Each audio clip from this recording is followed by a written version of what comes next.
Housing is something that many games promise and that you want to have in a lot of games. And we wanted to have it too. Albion is about building things up, and building your own house is a big part of that experience. However, we were never happy with just having a house that is decorated, that has no purpose but to be beautiful. And therefore we developed the Laborer system. The Laborer system fills your house with life, it fills it with purpose, gives you something to do with your player house. Laborers can perform a variety of tasks for you, and this is to allow you to suit them to your playstyle. So if you're a gatherer, you probably want to fill your house with gathering laborers. People who cut wood or gather stone or gather iron ore. To give a task to a laborer, you will need to give him a journal.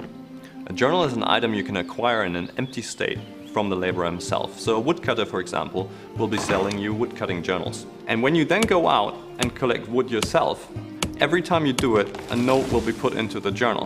When you've got a nice full journal full of notes, then you take it back to your labourer and say, here's my notes for the day, go do something useful with this, and they'll follow your notes and go and cut down trees themselves and bring you back some more wood.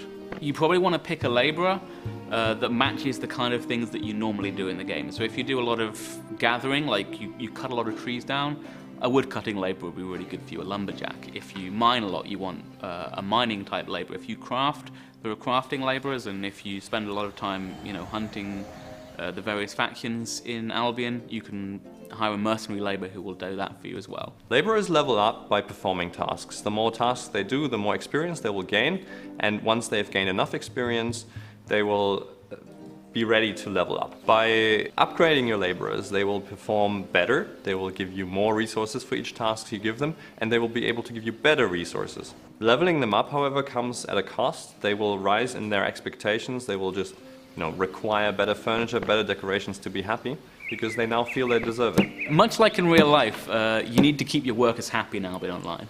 If you've got some labourers, then they're going to have certain requirements. They're going to want a decent bed and a decent table. But there are a lot of ways to go beyond this.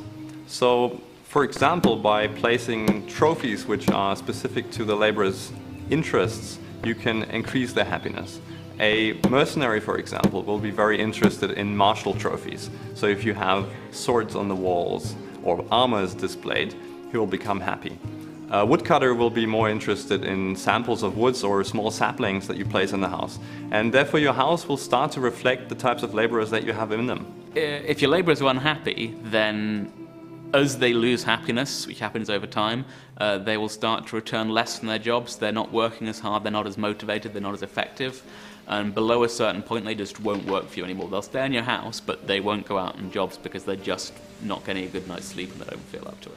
One of the interesting things about the way the labourers are set up is that they can't just replace you doing work yourself. If you're not doing anything, you're not filling journals, then the labourers can't work without your notes. So it's not just a passive income source, it's a multiplier on what you're already getting.